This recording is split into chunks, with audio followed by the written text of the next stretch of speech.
Creonte. What's up, folks? This is Justin Garcia, a.k.a. Master Chim, and I am here with Creonte Blanco. What's up? White boy Patrick Kelly, and welcome to another episode of The Pressure Project. ThePressureProject.com is our website. Info at ThePressureProject.com is our contact email.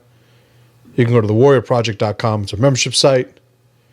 MasterChim.com. It's the Master Chim letter. I mean, at this point, if you're listening to the podcast, and you're not on the Master Chim letter, you're really messing up. 100%. Right now, at the time of this recording, I'm doing the 9 power traits of a fighter. Yeah. I usually have some interesting stuff that I share every morning. It's free. Sign up. MasterChim.com. Also, I have been shadow banned by Facebook. What the fuck is that?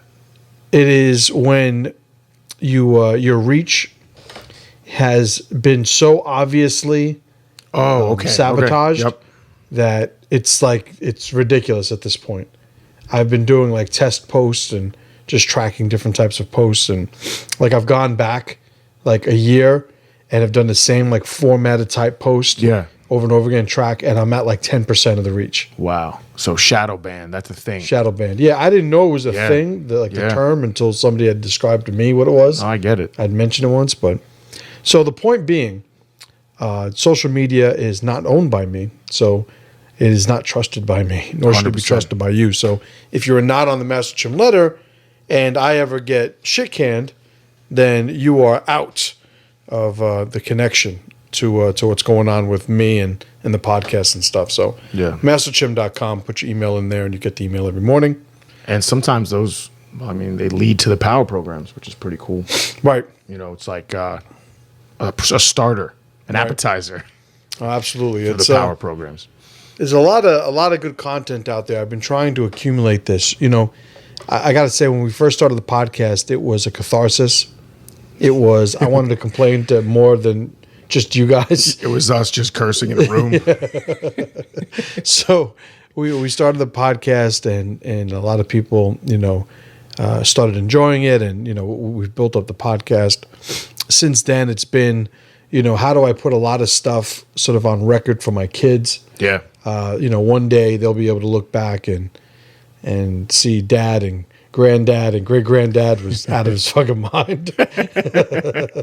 Loved America, hated the government, death to all commies, So it's become more than that over the years, 100%. I mean, when we first started, was Athena born when we first started? No.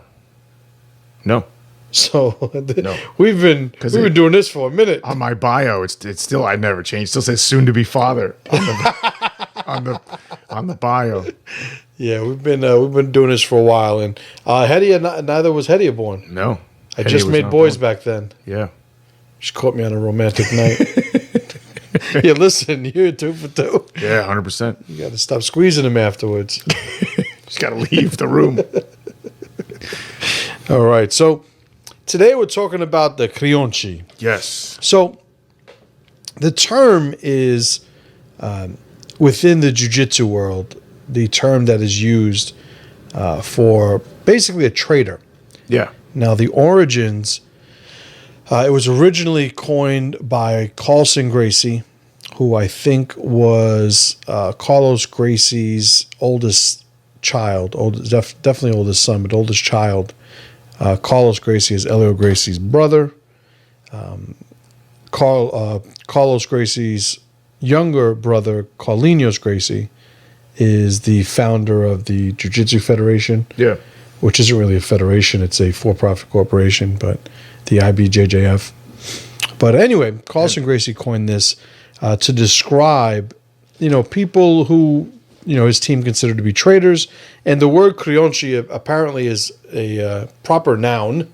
It is a name of a guy from a popular soap opera at the time in Brazil. The guy in the soap opera being known for being like a backstabbing traitor. So it's that's the origins of it. A lot of people that do jiu-jitsu here, don't know what that origin is. even though they're doing all of this in the photos. All the photos. I got that's one of my things. That it's like, what are you doing? Yeah. That's what are you doing? The picture, like, there is no point, and I've been doing jiu-jitsu a lot longer than you have, obviously, being that you're my student. Definitely. There was never a class how to do that in a photo. Like, that was really us, like, just wanting to be like, I get it. The Brazilians. Yeah. You know? Hashtag keep it playful jiu-jitsu 100. Oh, my God. I mean, this whole, like, thing, which is like, hang loose, right? Yeah, from surfing. Yeah. So the irony is, like, they did it after the Americans with surfing. To my knowledge, yes. This is so you have jiu-jitsu guys doing surf symbols. Like, yeah. And they have absolutely no idea what's going on. Yeah. It's all a mess. It's a snake eating its own tail. It's all a mess. So, anywho, the term is something that I've heard right from the beginning of my jiu-jitsu, because this was like a thing. And me too, because you instill good things in us. Well, I talk about this pretty often, you know, and I want to sort of make, I guess in today's episode, a distinction between what I think is a non-Creonte student who switches teams, or switches academies, and somebody who is a piece of shit trader, you know, or Creonte, we would call him. It's a good distinction to make. And I actually wrote down a list. People love lists. Lists are great. And this list is actually the 4 conditions under which I think that changing academies is completely acceptable. Aha. Right? So, basically, if you're not one of these 4, you know, I probably think you're a piece of shit if you change schools. If it quacks like a duck, it's a piece of shit. If it looks like a duck, walks like a dog, quacks like a duck, it's a piece of shit. So, these 4 categories, you know, I got to say, I sat down because knowing that this would basically be like the 4 where I'm okay with it. Yeah. I had to like really search for a 5th. I'm like, let there not be a category that's acceptable. And I go, oh yeah, that's okay too. But meanwhile, people think that, you know, I think they're a piece of shit. And it turns out I don't. So I will leave it somewhat open-ended. Yes, right? True. And I think when you follow case by case basis to a certain extent, we'll cover. So I didn't make a list for the categories under which you are a Creonte piece of shit, but it's really almost the rest. All the other ones with an asterisk. Yeah, it's like a list of 50 or a list of 4. So right, exactly. So let's do the list of 4. And I think this covers 99% of the instances that I've seen. So I think a couple of years ago it was important that I started making the distinction to students, because when I first started, you know, the Jungle Gym, like I at one point was the guy that was like, you know, as a badge of courage, like none of my guys have ever left to go to another school. Yeah. And for years that was true. Little did I know it was festering. It takes more than 5 years to build a piece of shit. You know, so he put that little piece of shit seed in his body. And it takes some time to blossom. There was a harvest of pieces of shit that came to light at one point. And but over the years, you know, there are people who have had scenarios by which I had to remain reasonable and logical and rational in how I was dealing with what it is that they were doing. So I know that I am, and you fall into this category too, as do a lot of the guys in the inner circle of the school.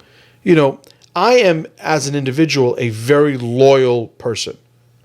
Like, I believe in being loyal. I appreciate and enjoy the reputation as a loyal person. And a lot of times, the allure of the, you know, bright, shiny object does not apply to anything that I'm interested in. 100%. Like, I'm the guy that, you know, like, I don't need to know people's secrets. Yeah. I could keep secrets. I'm not somebody who is, you know, trying to be popular in my associations, my affiliations. I'm not trying to just hang out with the cool kids, nor am I going to bail on somebody when, you know, they're going through some stuff that makes them wildly unpopular, right? So, 100%. all that being said, I think over the years I had to come to the conclusion that I'm not everybody's like me. Yeah. Yeah. And so it was unfair, dare I say unfair, of me to expect people to be like I was and like I am. Yeah.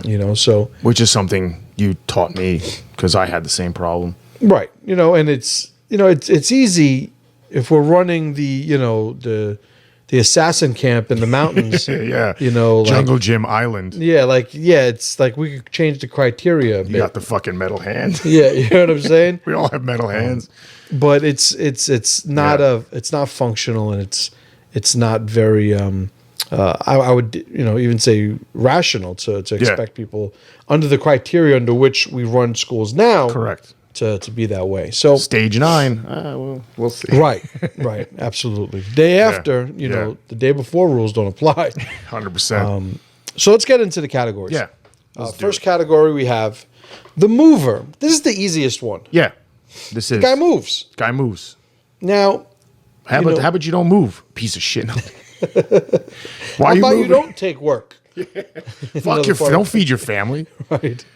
So the mover is basically somebody who, his life situation has changed. And what I've had to make is the sort of distinction as to when is it acceptable when somebody moves, or when is it not within the city here. So yes. You'll have somebody who, I've had people who have joined the school and they live 5 minutes from here. Yeah. And they'll train here for a certain amount of time, and then they'll move to Brooklyn. Well, I have students who train here who live in Brooklyn. Yeah. Yeah. But I've learned to understand that it's not fair for me to expect them to adopt the same lifestyle that the person who trains here from Brooklyn opted into from their beginning. Yeah, from the beginning. You know what I'm saying? Yeah, 100%. So they told themselves, I live in Brooklyn, but I want to train at the Jungle Gym, and I'll make this travel. And their life, is impacted by that. Yeah. Some commuting time, it could be significant, coming from Brooklyn. So if somebody moves close and they move far, it's not something that I'm, really a proponent of. Like, I'm not okay with it. Yeah. But it's understandable. Yeah. And I think, I probably should have went into this a little bit more detail before we got into the list, but now's a good time as any. If somebody's considered to be a Creonte, it's not just that they left. Yeah, that's true. It's not just that they left and went to another school. It's the person who has been invested in, the person who has benefited from the sort of in-tribe benefits that a person right off the street wouldn't have access to. 100%. Right? So it's not the person that just, like this is some sort of diner. Like, you better not go to any other diner if you're buying your sandwiches here. The guy who's been training 3 weeks. Right. It has nothing to do with just this blanket all out, leaving the school and you're a trader. It really has to do with that guy that, if we define trader, it's somebody who has an open loyalty, but presents himself rather as somebody who is closed loyalty to receive in-tribe benefits. Yep. Right. So that's the person who I would consider to be the trader, the Creonte. So getting back to now the guy who moves, there are times where somebody will move and it'll be still very possible for him to train. Yeah. And, we have a cancellation policy here, and when you cancel, like when you joined the school, like 99.9% of the schools, you have a contract that you sign, and, that agreement is for a certain amount of time, and you decide to leave it early. There's a policy for canceling, and it's all legal, it's all appropriate, it's all agreed upon from 100%. The beginning, and it's a win-win. And it would be hypocritical for me to have a cancellation policy, but then expect somebody to hold themselves to some other standard. Yeah. When what they're getting is simply what they've invested in. 100%. Yeah. I have students in the school that train at times where I'm not here, and they're beginners and are in the entry level classes. like I can't say that if they go somewhere else, they're betraying me. Yeah. I don't even know them half the time. True. They're not in that room yet. Right. They haven't made it. And they haven't gotten to the point. I mean, the way the school is now, and a lot of it has to do with my experience with this thing. Yeah. I've had to remove myself from the earliest level students because they don't need me yet. You know? 100%. They need what we teach. They need the curriculum that I've installed. They, my instructors that I've trained are the ones that they're learning from primarily. And as soon as somebody starts training with me, I have so many students and my time is so limited that I now consider that an investment in people. Yeah, 100%. And I want to make the best investments. Yeah, it's a vetting process. Right. So it's just they got to go through some stuff. They got to earn it, and they got to climb the ladder. Right, exactly right. So if I'm somebody who is, looking at a case where somebody moved at a distance where I'm like, well, he could still make it here. Yeah, which happens. Yeah, which happens. But he's saying, well, what this would be in my life is not what I originally signed up for. It's like, all right, well, here's the cancellation policy. Do what you got to do. And it is what it is. So that's the mover, the guy that moves. The guy that moves. So the next guy is probably a little bit more of a frequent situation, the pauper. The pauper. So the pauper is the guy who can't afford training anymore. Yeah. And he's like, I can't train because I can't afford it. Now, I'll be the first one to tell you, if you're at the inner circle of the school, the jungle gym, I've made every type of financial arrangement to accommodate people's, life situations that you could imagine. 100%. If you're a beginner, I'm not obligated to change the terms of our agreement, nor are you, within your rights to expect me to do so. But again, it's a case-by-case basis. Yeah. It's obviously my end of the original agreement that's being negotiated in those situations, so I'm leaving it up to me. But if somebody tells me, I joined your school and I lost my second job, or my girlfriend lost her job, or we're expecting a kid and we didn't expect to be expecting a kid. Whatever the life situation is, it doesn't have to be validated to me. No, which is something that originally I had always had issues with, because when I first started, I couldn't afford it. Mm-hmm. I put training bill above rent and food. That's how I afforded it, because I couldn't. But I was like, if I put it at the top of the list, as did I. But someone else, I can't force them to and do that the was same one of thing. my original issues. It's like, if you are like, there are people who they have $1,000 car bill. Yeah. Between the car and the insurance of the car, they're paying $1,000 a month because they have to drive something fancy, because they didn't have their father hug them when they were a child or something. And I'm somebody who would eat McDonald's and not have a cell phone and, not have cable and not like when I was training, because it was training. Yeah. 100%. So comparing it to me, but again, getting into that whole thought process where, well, they're not me. Yep. They're not committed to this the way I am. I do this for a living. It's different. Yeah. And so the guy that comes up to me and says, well, listen, I could no longer afford classes. Obviously I'd like to say it's a case by case basis, but the majority of times it's like, all right, well, you come back when you can pay, and whatever their contract arrangements is, they'll deal with that, and they'll live up to their word. They'll do what they have to do. But by the same token, I'm not going to expect them to change a life into a level that they don't want to change it to accommodate their lessons. Yeah. So the pauper is somebody who is one of these scenarios where I'm like, I wouldn't be like that, but I have to accommodate the fact that other people are different. Yeah. And that's okay. Right. So far we have the mover, the guy who moves. Yep. And to the mover, one last point, The guy moves across the country, it's a non-issue. Well, yeah, of course. You know, and that's the thing. So I was really articulating that, like, where does the gray area begin? Yeah. And the line maybe, you know, where they're still formed. like they moved to Connecticut. We got people that train in Connecticut, Right. that kind of thing. Right. They move like we've had people deploy, and you know Right. that's a totally different scenario. Right. So, third category. Yeah. Third category is the convert. Now, the convert is the guy who joins my school and after a while realizes this isn't what he wants to do. Yeah. Now, it's happened before, and the biggest thing is, you know, usually I don't want to get hit. I don't want to get punched in the face. Yeah. I don't want to get punched in the face. That's like the biggest convert, you know, issue. Yeah. And it's the guy who loves jiu-jitsu the way he wants to love jiu-jitsu. Yeah. He wants to do sport jiu-jitsu. with his friends only. Right. Well, sometimes it's with people outside of the school.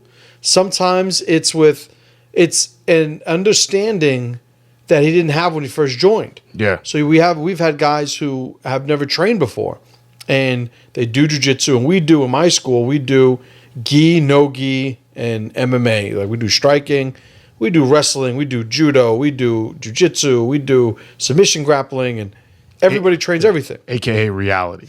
Right, and that's what we're preparing for. Yeah. But after a while, you know, they only like coming to the gi classes. Yep. They don't like coming to the striking classes, or they only like the striking classes and don't like the gi classes. You know, like, and we've had every version of this, every variation of this. And what I was saying with their friends, sometimes they get like the cliques. Right. They only want to train here when their buddy from around the corner is here. Other than that, they're like, oh, I really don't like training. Right. And it's really just, you know, their mission becomes something other than the mission that we both set out when they join the school. Yeah. You know, and you know, the convert, they've converted it into something other than what is a functional student here. An open loyalty has developed. Right, an open loyalty has developed, and a lot of times it's, you know, and I think it could happen organically. You know, it's not the person that has the ulterior motives or misrepresented themselves. He just at one point is like, "Fuck, I hate doing this type of class." Now again, not me. Yeah, it's not something I agree with. It's not, you know. I think of my kids, you know, my 3 sons, like they don't have a choice in what it is that we're doing. No, little bit of a difference, obviously. You know, it's all they know. But you know, for me, again, it's you're going to walk through life just saying, I'm not. You know, this isn't convenient for me anymore. This isn't comfortable for me, so I'm going to leave. Yeah. When every basic bit of progress you've ever, you know, experienced has been the end result of first being uncomfortable and learning how to work through it. But to them, you know, they've converted. They have the guys. You know, we've had guys come up and say, listen, you know, I tried, and it isn't for me. It isn't for me. At least they have the, I would say, integrity to have a conversation about it. Well, I will say that's the one thing that allows me to even label them a convert. Yeah. You know, they've expressed as much. Yeah. You know, so being that this is the list of the 4 types of people that I'm okay with leaving. Yep. You know, the guy that, because we've had guys too, and you've even known some of them, that like they were pretty cool. Like with me, with the school, like they were down. And next thing you know, they're at another school. Yeah. And I'm like, what happened to this guy? And I don't know. And he's on Facebook or Instagram, you know, at another school on another mat. And it's one of those situations where it's like, fuck, man, I wish you would have came and talked to me. Is there something more? Have a conversation about it. And that is one of those things where it's like, you know, fuck, I wish I never fucking invested in this guy. Yeah. It's like, fuck, I wasted all that time with him, you know? I've seen it with when they don't have the conversation, so they're not part of this list, where there was that one time where they maybe they were the nail one too many times. Mm-hmm. And then we're like, you know what? I need to go be the hammer somewhere else. And they don't want to talk about it. So that's the people that are not on this list. The people that come, they could have that, but still come have the conversation and be like, listen, it's just not for me. But I appreciate everything you've done. Shake hands. Let's part as amicable as possible. See, but I'll even add those people. Like, sometimes people learn that they're a cunt. But if they come to me and say, you know, I'm sorry. It's just I'm a cunt. You know, basically, that's what I'm hearing, no matter what they're saying. Yeah. But basically, the sentiment is, you know, I don't want to fucking get fucked up all the time, and this isn't fun to me, and Yep. you know, and like, cause there's some people that are so fragile, you know, their sense of identity is so fragile that it's hard for guys like us to really relate to what they're going through.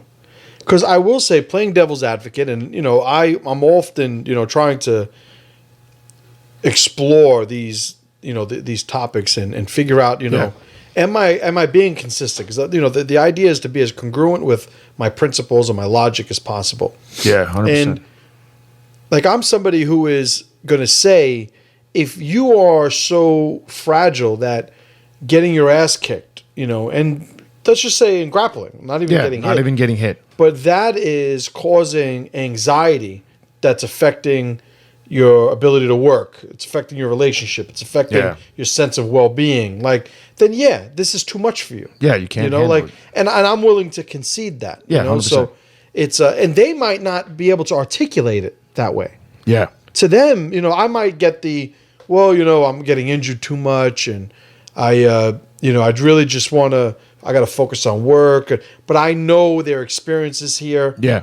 And I see how intimidated they get, how frustrated they get. And like, so maybe I understand. I don't need to win the argument. No, yeah. Or tell them about themselves before they leave. It doesn't really that's not how those conversations go. Right. It's not like a dressing down where at the end they're crying and leaving. Right. Never. It never happens. As soon as they say, listen, it's not for me, it's just, okay, let's have that's it. Okay, no problem. You know, so good luck, Godspeed. Right. So the convert, you know, happens at all levels. Yeah, it does. You know, it's the guy that starts out. You know, we've had guys that they train here for 6 months, and then they go to a tournament, and then they see in the tournament, like, oh, none of these other schools have to punch each other in the face. None of these other schools do.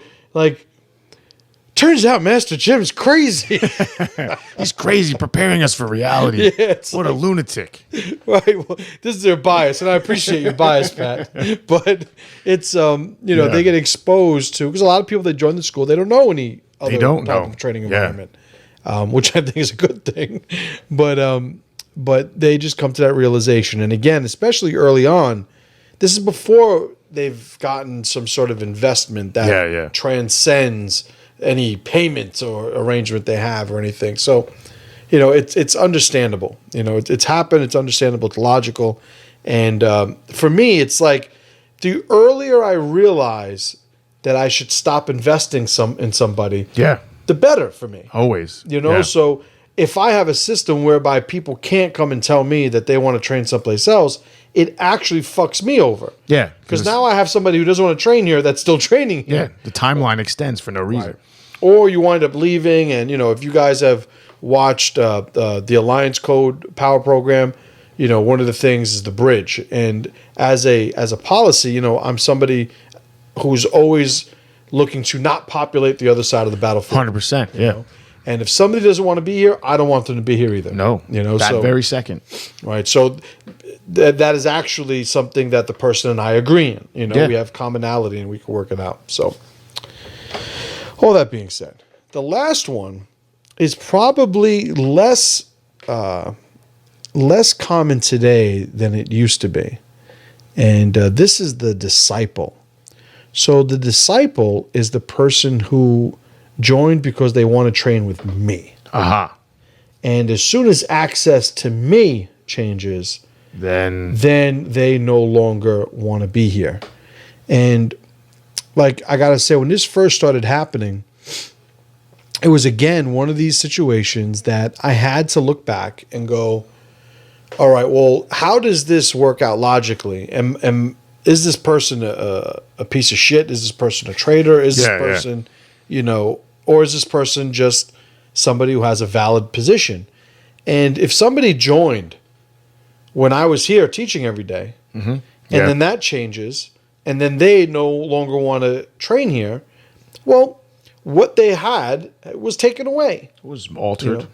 It was altered, and the scenario changed. And this could almost fall under like as a subcategory of the convert. Like maybe they just want to train with me. Yeah. Well, I have people that take private lessons with me. Yeah. That they don't want to train in a class.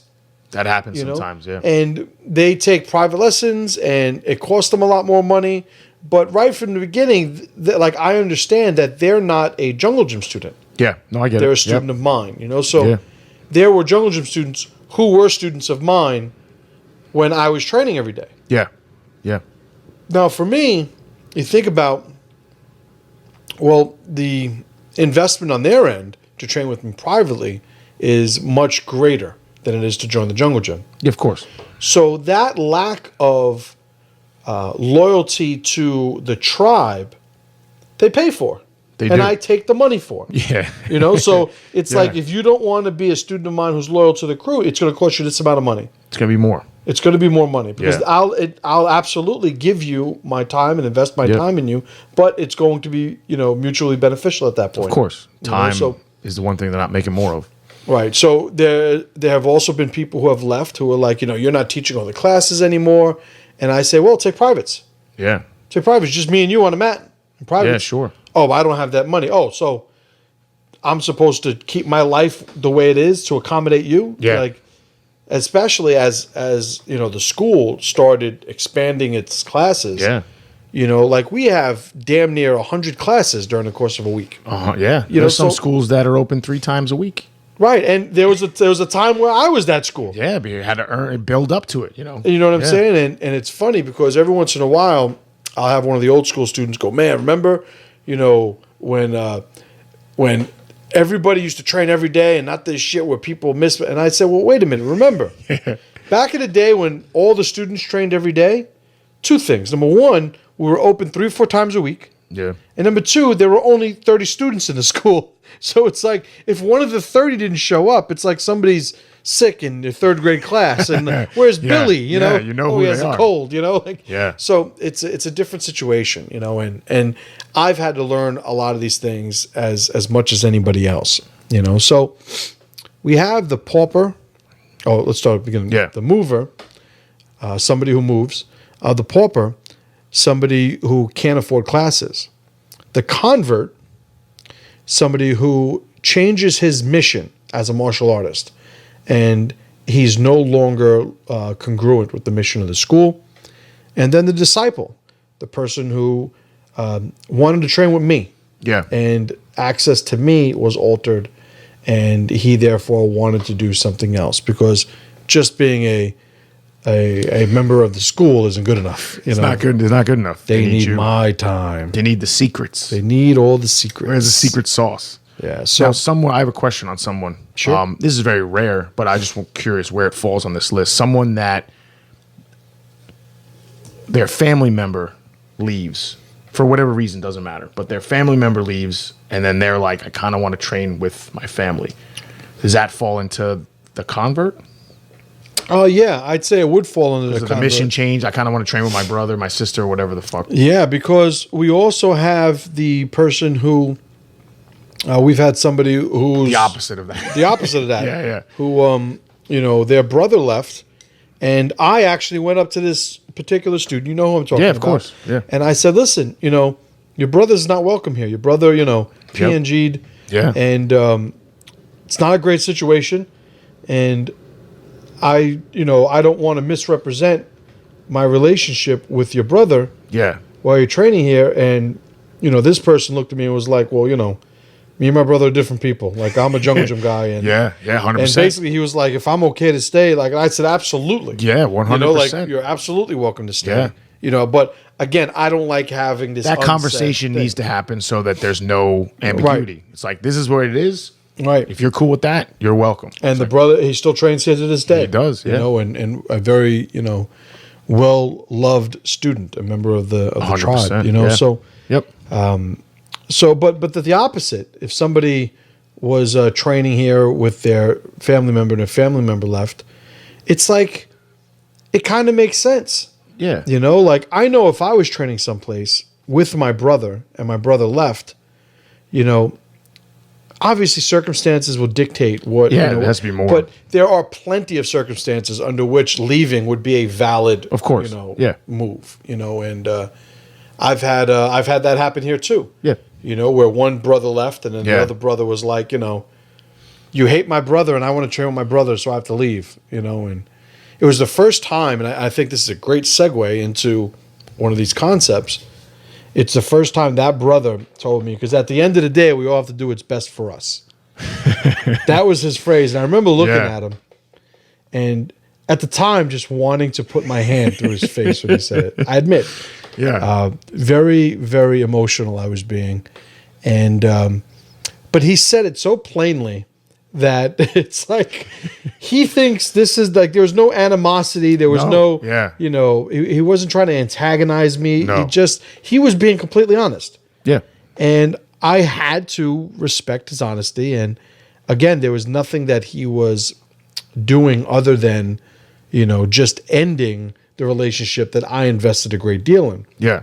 And I think that is probably the most bitter aspect of this whole thing. It's not that, like, you have school owners that, like, want to kill students that leave their school. Yeah. And it's not this ex-girlfriend, this jealous ex-girlfriend. Yeah, thing. no. Like that, it makes it's easy to say it's or to sort of reduce it to that, but it's really what people don't understand. So I know when we have guys fighting in a couple of days, MMA. Yeah, I have had, I guess, man, I should actually count, but at this point, I'd want to say over 100, maybe 150, maybe 200. I don't know how many MMA fights that I've cornered for my guys. Yeah, it's a good question. Like a lot, and I don't know what it is offhand, but I've never charged anybody for this. I've never made any money off of my guys. No. It's only ever cost me money.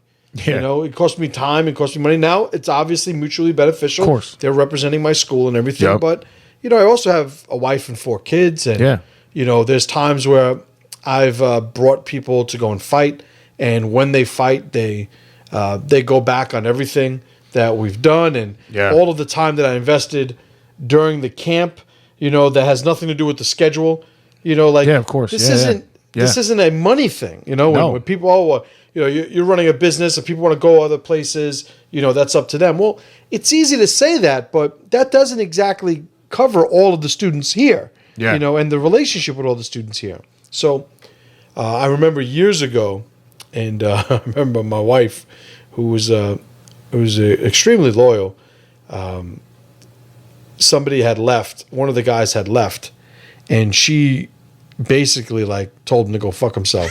She contacted him. Yeah. And because his whole thing was, MC doesn't spend any time with me. He doesn't, he doesn't invest in me. He doesn't this. And her whole thing was, he's with you more than he's with me and his own children. Yeah. Believe me, he would rather be with us. But his loyalty to you, that was her whole thing. And 100%. That's aggravated valid. her. And I had to Understandably tell her, so. Babe, I got it. I don't need you. Thank you, though. I appreciate it. Yeah. Stop. No. So it was, it's something that a lot of people aren't even tracking. And I think that's the point.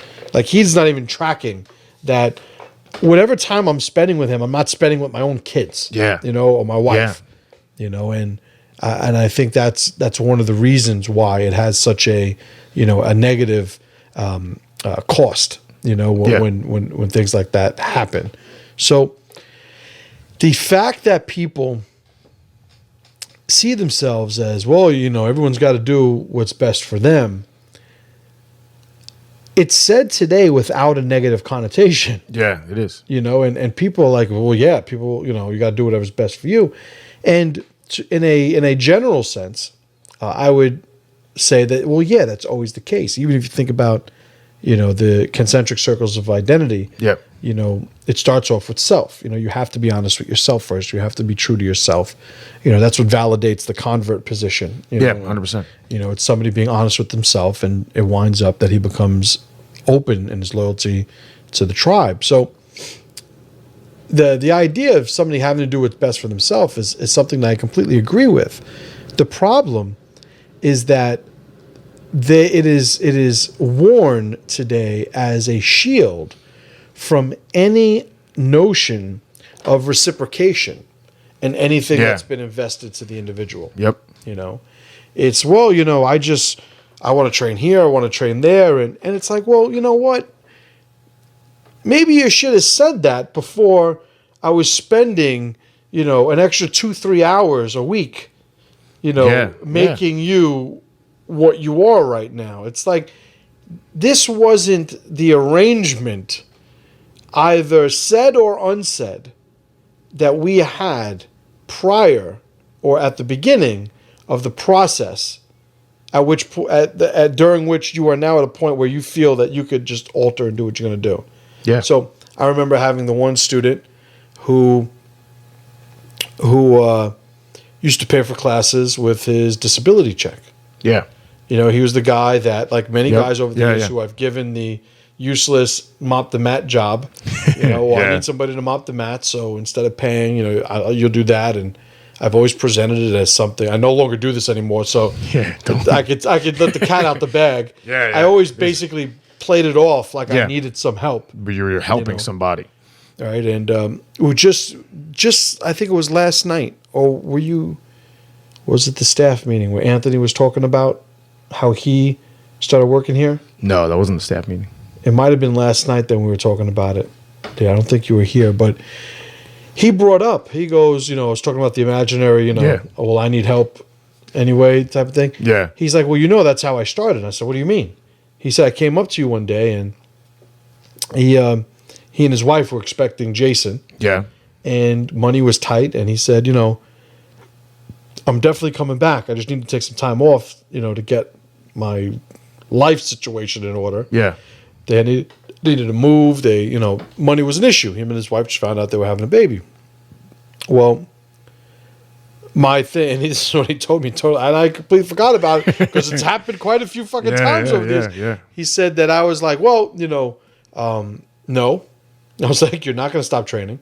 I said, don't worry about the money. I need help with the kids class. Yeah. And I need help with, and that's how eventually he hasn't left since. Yeah. You know, and he, you know, runs the headquarters now, and it's one of my black belts. So it's something that is, you know, it's played itself out a lot of different ways. But the whole idea of the individual wanting to do what's best for himself, I will never have an issue with that.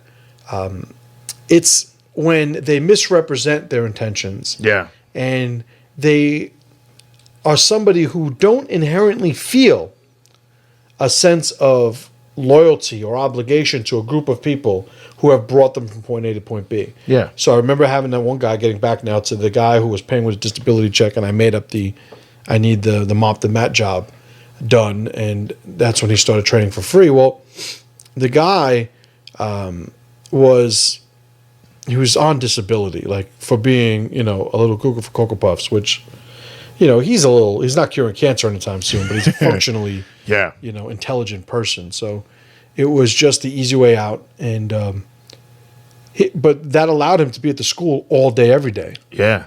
Well, he's at the school all day, every day. And this is when I'm an active competitor. This is like, he was basically like if you talk about private lessons, like 90% of his training was private lessons. Yeah.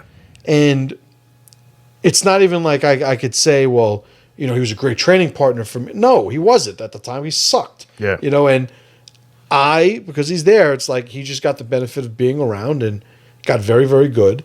And one day came up to me and said that he was leaving.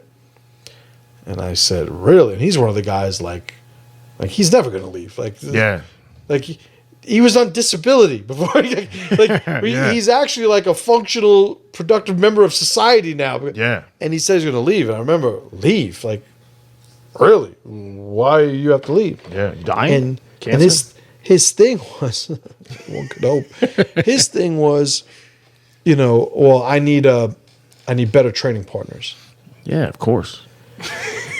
So it's like, you know, I have an affinity for Japanese samurai movies. Yes. It's like that should have been the moment where I pull my sword out and decapitate him. Yeah. Or give him the chance to kill himself first. Right. Hand him the short sword. Yeah. Put it on the table. Like, how many fingers? But it's one of those things where it's you just have to understand that people are going to be what they're going to be. Yeah. And there's a lot of instances like that, which I admit helped evolve and shape how I deal with this topic in general. 100%. You know, some guys, I admit, some guys will, owners will go overboard. They will. And get a little too emotional about it. Too emotional, and, they will actually pressure people into bad relationships with their school. Yeah. Like, if you leave, I'll fuck you up. Yeah. Like, how do you expect that to work the next day? Yeah, what kind of formula is that? Like you ever think this guy's laughing with you on the mat again after you threaten him? Yeah. If you go someplace it's true. There needs to be some sort of exit strategy, because as an owner, I say this from running a school almost 20 years, you don't want people who don't want to be there. True. Yeah. The whole idea is to incentivize the productive behavior. Yeah. But if they cannot sort of inherently or organically develop a loyalty to the school, then it might be time for them to move on. 100%. You just need to have a strategy for that. I've had a guy tell me, it turns out I'm not going to be in the UFC, so I'm just going to stop training. Yeah. And I've had a couple of guys say this, and every single one of them, I wanted to tell them, well, you are never going to be in the fucking UFC. Yeah, what are we talking about? It's like, that? Is that what we were doing here? This was Operation UFC? Because not saying that it couldn't ever have been a possibility, but that wasn't the, it's like when the little kid who's 5 years old says he wants to play in the NBA, you go, well, you could do anything you put your heart to, Jimmy. It's like, I'm saying you go to UFC in that context. It's like, you work, you never know what happens. But it's not like I've ever had somebody that was, on track and then just fizzled out. And, since this isn't going to work out, I guess I'll go get a real job. It's never happened. You walked in, you handed them their UFC contract and said, 5 years from now, we'll sign this. Like, that's not. And the thing about doing what's best for you, let's say you borrow money. Doing what's best for you might be not paying that money back, but that doesn't make it okay. Like in those respects, like it's time. There's some times where if you have put the time in, then there's a point where you need to pay the house. You need to give it back, and then you decide not to. Right. That's not a good thing. There are some people who never feel the need to reciprocate any investment, and again, the onus is on me to create those systems whereby these people self-select and make themselves apparent early on. Yeah. Because happens once, shame on you. Happens again, shame on me. Can't fool the fool. Right. You said it right. Can't fool the fooler. Can't fool the fool again. So it's it's been an ongoing process, and I admit, like, that early on people would leave. Like, I'd want to physically assault them. No way. But it's true. But it would Allegedly. it was completely an emotionally driven, catharsis. Yeah. I've thrown out black belts. Yeah. And one black belt I threw out, and he's definitely listening because of the name of the episode. So I'll talk to you directly. You fucking disgrace, waste of time. That's awesome. I've had students like this absolute fucking disgrace, waste of investment, who were playing the game the whole time. Yeah. It was a complete misrepresentation of their status in the school. And I was just the greenest grass they had access to. Yep. 100%. And it eventually it revealed itself, and it's like, all right, time to go. This is what it is, And for all intents and purposes, like, I'm fine with it. Obviously, if they're watching my podcast, that's on them. Yeah, that's on you. And I remember this one person that I'm thinking of specifically. One of the things he was worried about was, but I don't want to leave, and because I had to throw him out. Yeah. And during this exit talk. Yeah. He was like, "Well, I don't want everybody, talking shit about me." And I remember telling him, "What the fuck do you think everybody's going to say about you? Yeah. Like, you're more worried decision. about what people are saying about you than what you actually are." Yeah. And that's it. In its entirety, it's just another validation of why it was time for him to go. Yeah. I want to leave like a hero. It's like, then act like one. Short sword. Yeah, it's like, man, there's an option for that. This is how your name keeps its honor forever. Yeah. And let's, even maybe chop, a finger, Yakuza style. Like, take a finger. Listen, everyone comes back. It. What happened with that guy? There's the finger on the desk. Oh, like, man, all right. I'd have a fucking drawer full of fingers right now. I'd have a drawer Wouldn't full say of anything. Cut your finger off. I'm not gonna say anything bad. Like, okay. That was all right. We did it. Yeah, but so a lot of different situations. Yeah. I think we went over some where it's acceptable, but I would say the big thing about when it's not acceptable, the general idea is so much was invested in you. Yeah. And you felt no obligation or loyalty to that investment and are just, off to the next thing. Yeah. Yeah. And it's really, as a school owner, it's like a student used everybody here. Yeah. And never gave anything back. Yep. And that's the thing that sucks. I was watching a documentary, and it's like a short, maybe 10-minute documentary. And it was about, I don't know if you saw it online. It's about this guy from, what country was it? Cambodia, maybe? There was a guy from Cambodia who came here when he was like 2 or 3 with his parents. Okay. Grew up to be a piece of shit, joined a gang. Awesome. Like face tattoos and everything. Oh, shit. Yeah. Got deported. Okay. Hashtag MAGA. Yeah. Got deported. But when he went back to Cambodia, he decided, he saw all the poverty there, and he had grown up in California. Okay. And he saw the poverty. He saw that most kids didn't go to school. Most kids were on drugs. And he started basically like a community program for kids. That's good. And it was like part school, part breakdance academy because he used to dance, part graffiti, and it's really wound up being a really cool story of an immigrant going back to his country, right? Starting this program. But one of the things that he said about it, which I found was so impactful, is that a bunch of kids that came through this program, a lot of them went on to university, and they all came back, and they're now teachers. Oh, yeah. Yeah. And they're giving back. Yeah. I was there, and now I can help someone just like someone helped me. Right. I remember. What a crazy concept. Crazy idea. Crazy.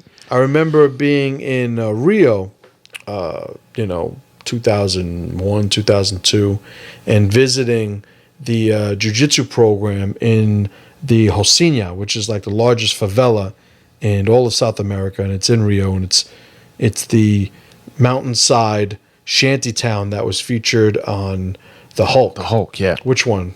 The Incredible Hulk, the one with Edward Norton. Edward Norton, right? Yeah.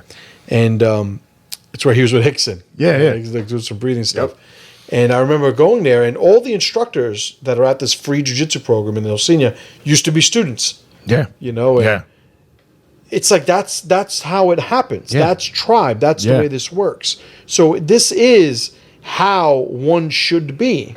Because 100%. this is what has allowed us to survive, Yeah. And whenever I see these basically, broken, dysfunctional mindsets, where it's all about me, all about me, all about me, well, there's a certain point, like you're the guy that gets it, you're the guy who, just think of The Godfather.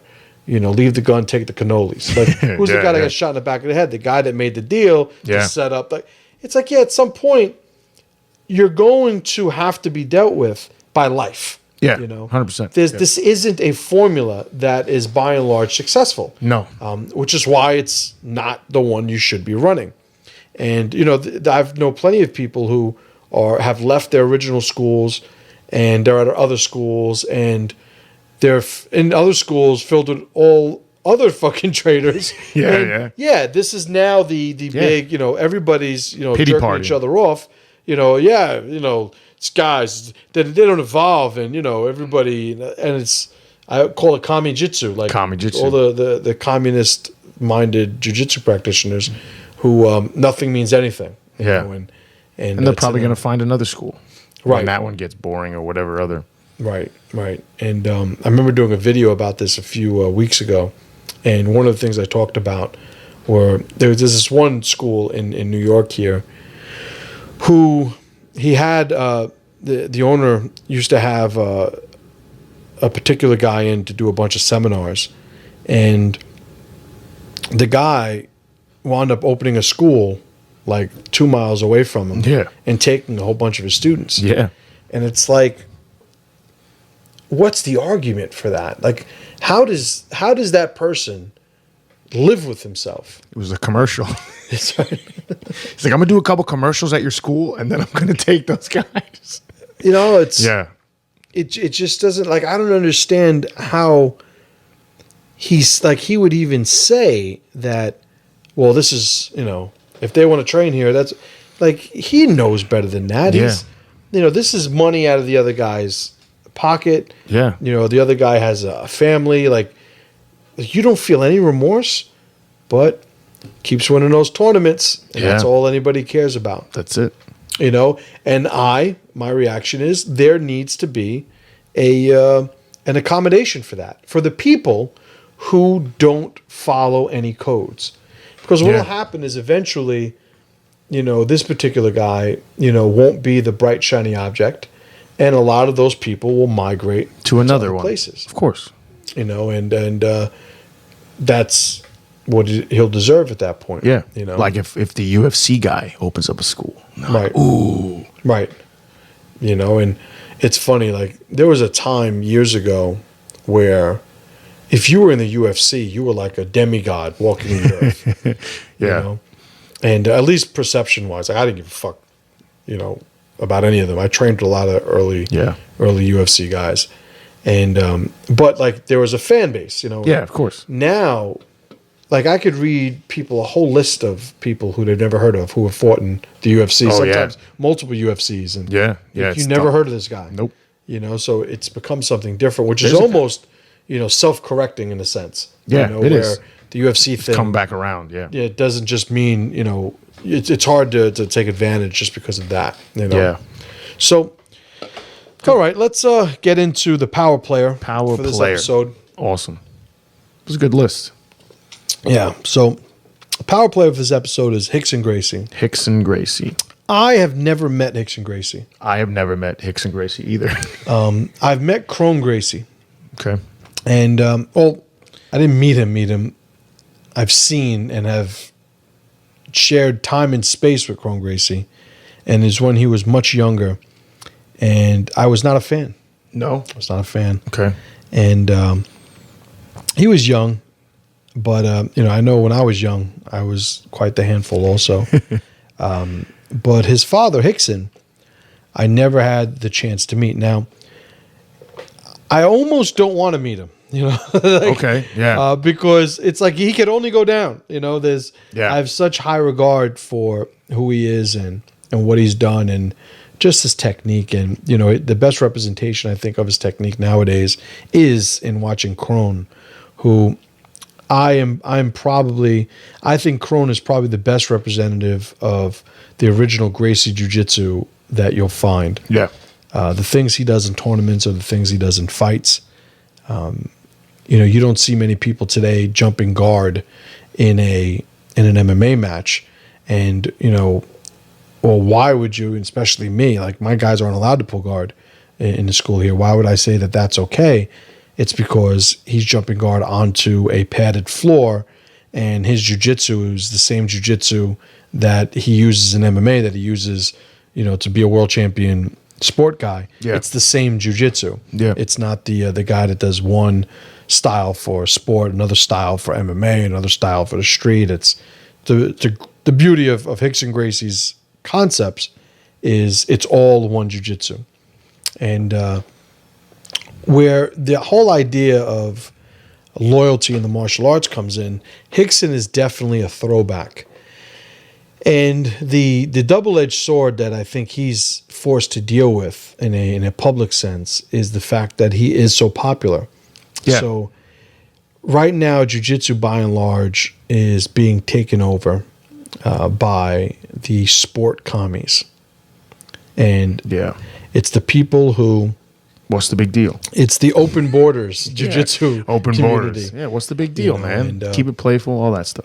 And Hickson, he's tried almost in vain. And sometimes, I remember this one video I've shared on the Jungle Gym tribe page, the private page, where he talks about like just a logical process. And I've shared this plenty of times, I've said this in different ways also, where he's like, if you train with two schools and they compete with each other, like whose side are you on? You gotta wait in the car. Like he's like, you can't be neutral in this.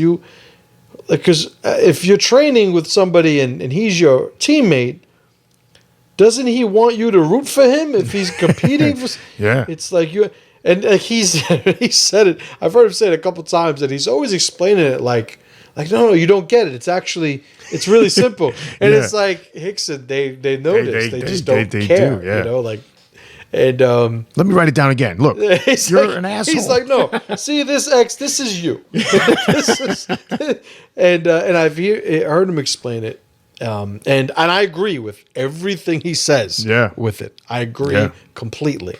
I've made these distinctions here. Maybe he has a different take on these distinctions, but the concept of being loyal to your team is one I am all about. I remember, I don't know who I was talking with. I think I was in one of my mastermind groups. I had a bunch of school owners around me, and the whole idea of loyalty and you could tell the mixed group in the room, like some fell on one side of the argument, some on another. Yeah, but right. And my whole thing is, just like the Christians look to Jesus in matters of Christianity, I look to Hickson in matters of jiu-jitsu. And Hickson is all about the fucking flag. He's all about the loyalty, of course, and everything. And when you look the way he's led his life, he's suffered. I don't know how much of this but his eldest son passed away. Yeah, and what was his name? Hoxton. Okay. And Hoxton is the kid that's featured prominently in Choke. Crone is in Choke too, but he's the younger brother, obviously.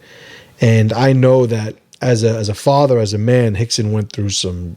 I could only imagine what it's like burying one of my kids. Yeah, that's rough. And the circumstances were less than ideal at another level, but by and large, he's still somebody.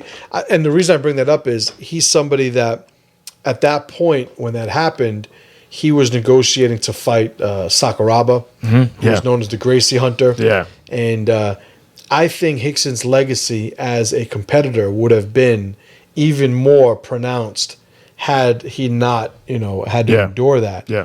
And I think a lot of people would be more apt to follow his advice if he had more credentials that they saw as being, relevant. Yeah. A lot of people say, Hickson's never fought anybody. He this, that. And like, well, remember Hickson came before all of this. He did, yeah. He wasn't picked for the UFC because of political reasons with his brother. He didn't fight Sakuraba because his son died, and I don't fault him for that at all. But the whole thing is when you hear the stories of Hickson and what his jiu-jitsu's like, and I don't even think, he rolls that he can roll hardcore anymore. Like, my body's falling apart. I'm 43 years old. I can only imagine what Hickson's body is like at this stage, doing all the things that he's done. Yeah, yeah. But I know that he's somebody who represents efficiency. He represents, a sort of honesty with oneself, and his jiu-jitsu is a reflection of that. When you look at somebody like that who talks about loyalty, I think that most people these days, these newer generation jiu-jitsu guys, they don't have the respect that they should, number one. Yeah. And they don't have the understanding to see their own inconsistencies, in how it is 100%. that they treat their lives. And, Yeah. a lot of high-level jiu-jitsu guys who look at this as, sport competitors, they consider themselves athletes, not martial artists. They don't understand that people have invested in them at every rung of the ladder. Yeah. And sometimes they get confused. Well, I pay you. right. It's like, okay, for every $1 you give me, we give you 100 in value back. Right. So, like, Right. are you? That's your argument. You pay us, Right. like we're hired. Well, we're hired help. Like that's not how it goes. Right. And if I've never seen anybody become a champion who's had his training completely restricted to what he paid for in an itemized way. Yeah, 100%. It's Yeah. like all of their training is extra. Yeah. All of their training is extra. I've always said everyone's got to pay the house. Yeah. 100%. The house falls if people don't pay the house. Yeah. And then there's 2 classes a week. Or Right. There's 1 class a week, and then Right. what?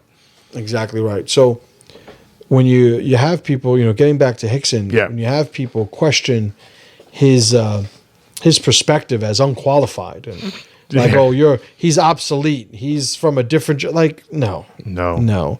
Treat those people like the children they are. Just like children talk about, how, reading Plato obsolete? Nietzsche, is that obsolete? Yeah.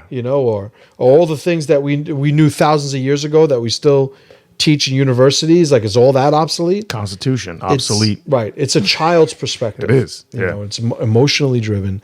And with Hickson, it represents that ideal, that model.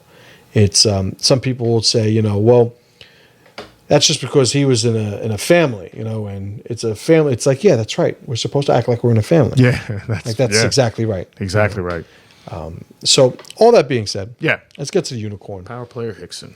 The unicorn. Unicorn is Greg Jackson. Greg Jackson. Now, again, I've never met Greg Jackson. I've never met Greg Jackson. Might be a nice guy. Yeah. I don't know. Let's get some fans. What I do know is that he has now a documented history of allowing the new guy into his tribe at the cost of his alliances with his existing guys. Yes. Yeah. I remember the first time I ever saw any of this, I believe, was GSP and Diego Sanchez. Yeah, that was before John Jones. The Rashad John Jones. GSP thing was before John Jones. So GSP started training at Greg Jackson's because Greg Jackson was also the bright shiny object for a lot of guys, and at the time Diego Sanchez was a contender at 170 pounds in UFC, and it wound up being. And again, I just read the stories like anybody else. I don't have any inside info. But I know Diego Sanchez left, and I think he was training jiu-jitsu with Salo in California for a while. And he had expressed as much that, the GSP thing was just like, why is this guy training with us? We're supposed to be competing with him. Diego Sanchez, who I do know. I've met him on a couple of occasions. I remember one time we were in the same tournament. He was in a weight class below me, and I think Greg Jackson was there coaching him at the tournament. It's like an old Grappler's Quest, like 2004 or something, 2003 maybe. And we were both in the finals, and he beat Pablo Popovich in the finals. Yeah, and.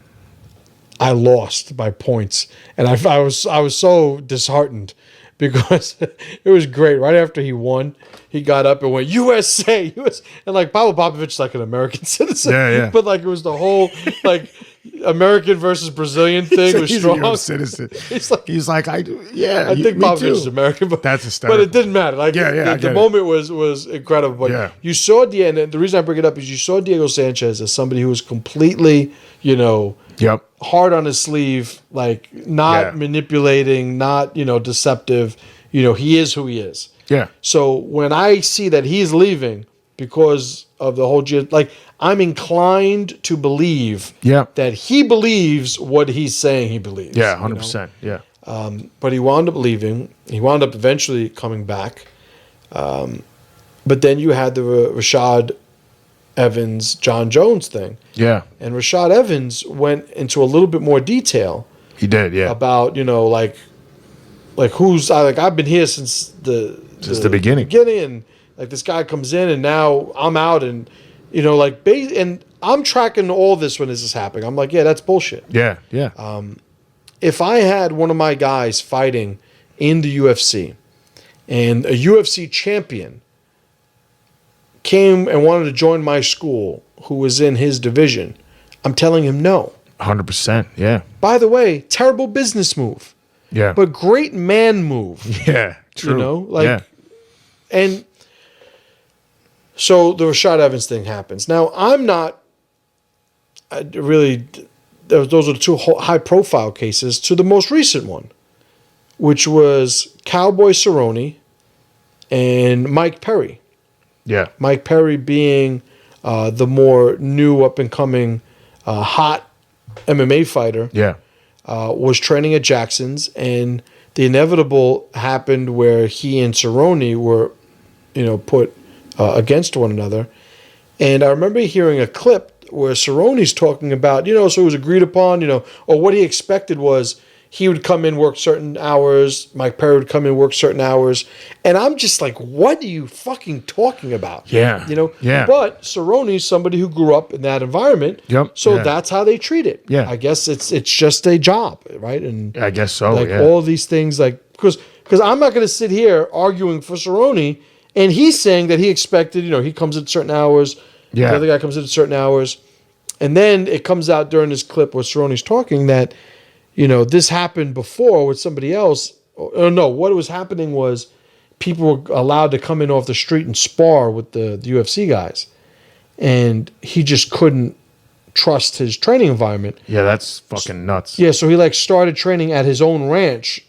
Like he would have his sparring sessions there. Yeah. And now it's like, well, what the fuck is going on here? Yeah.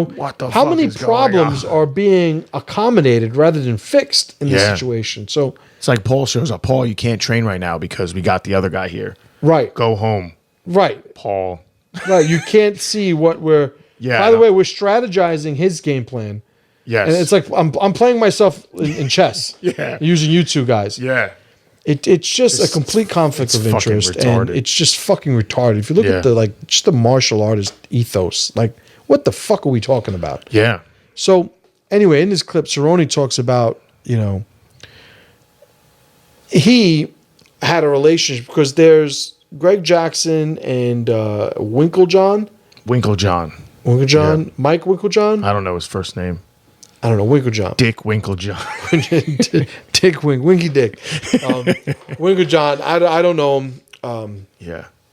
But basically, he told Cerrone, listen, we're going to just train Perry for this one. You got to find someplace else to train. What the fuck? And his whole thing was, Winklejohn's thing was, Perry actually pays me. I get a trainer manager fee, whatever, from Perry. Yeah. I don't get one from you. Cerrone had only ever paid Greg Jackson. Okay. So my whole thing is, you are all adults. You are all functionally intelligent, meaning you know arithmetic, basic, you know how to drive a car. Yeah. You know how to turn on a television. You tie your shoes. You know how to cook food. Did nobody think this was going to be an issue at some point? Nope. So no matter what I look at in all these different scenarios, the one common factor is Greg Jackson. Because I was actually talking with one of the guys a few weeks ago about this, and he had said, well, it's fucked up that Winklejohn is choosing money over loyalty. And I'm like, well, wait a minute. Yeah. If Greg Jackson's getting paid, how come Winklejohn isn't getting paid? He should have been getting paid from the beginning. True, yeah. Because now if I'm somebody who I do this to feed my family, and I have a guy who I'm choosing out of loyalty over another guy,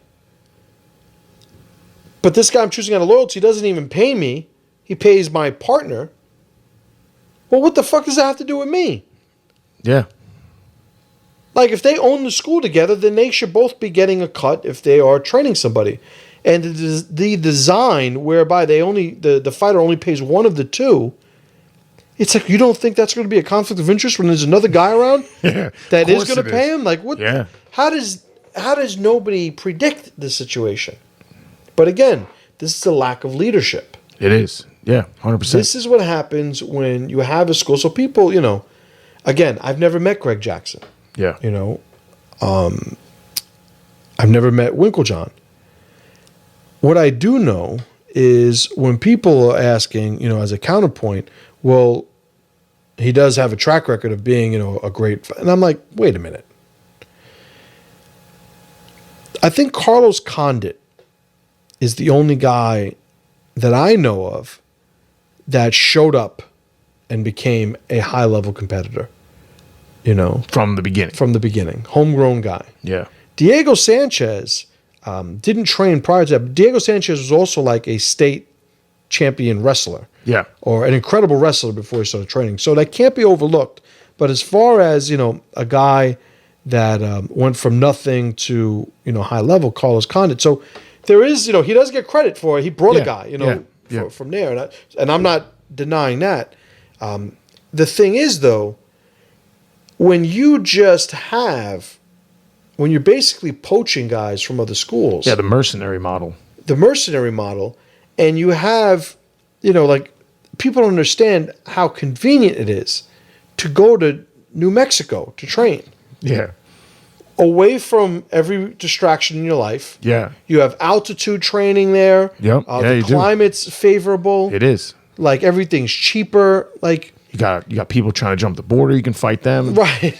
Little extra training. But it is a perfect storm, environment-wise to train in. So that can't be overlooked. True. You know, so the commonality in all of the hiccups and conflicts that you see there is Greg Jackson. So he is somebody who I don't accuse of betraying his instructor.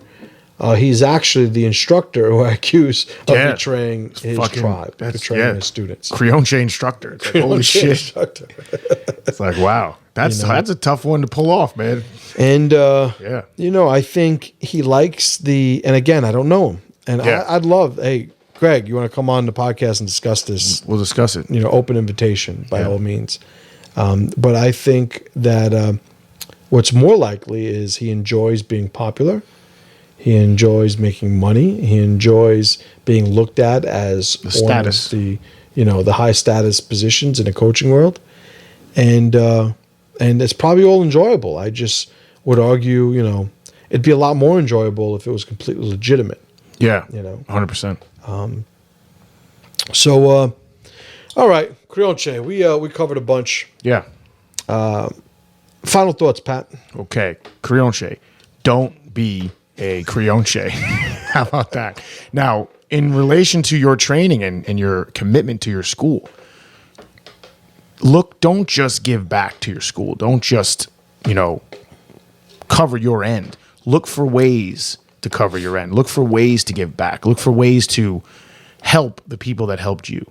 That's the way you avoid falling into the traps of the Creonte. Always be looking to give back. You start teaching, by the way, you get better. So, wow. It works out for you too. But yeah, just stay to your word and don't be a piece of shit. Agreed. I think in these days, during this fall of the empire that we're all experiencing, it only makes sense that it has now become functional to live without honor, to live without loyalty, to live without the formulas that have allowed us to get to this age of surplus that we're currently enjoying. So the trader's mind is one that I get. I understand how, you can betray a lot of people in life and still live well. If the shunning from your tribe is something that does not inherently bother you, at this moment, there is not a lot of real world consequence for being that trader. And everybody knows my affinity for samurai movies, yearn for a stronger, simpler time. I yearn for those times where a man's word is his essence, his purpose, all that he has of worth.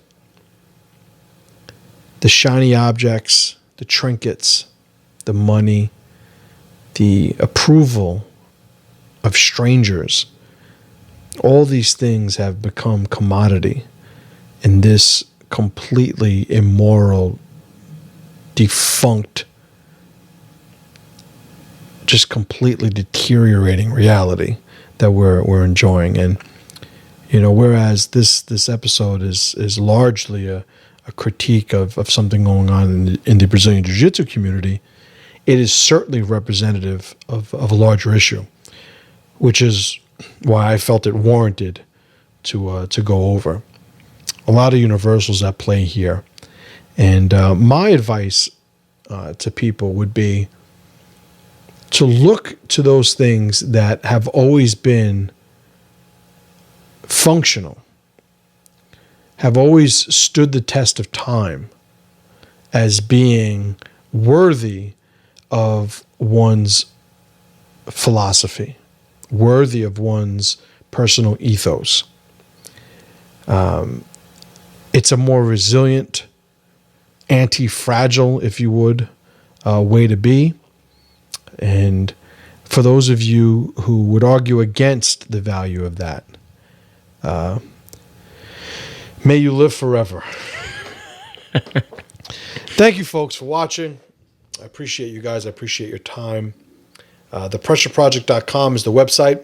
info@ThePressureProject.com is our contact email. Go to MasterChim.com and sign up for the Master Chim letter, my daily free email newsletter. Aside from that, appreciate you guys watching. Appreciate you. And we'll see you guys in the next one. And as always, pressure to power.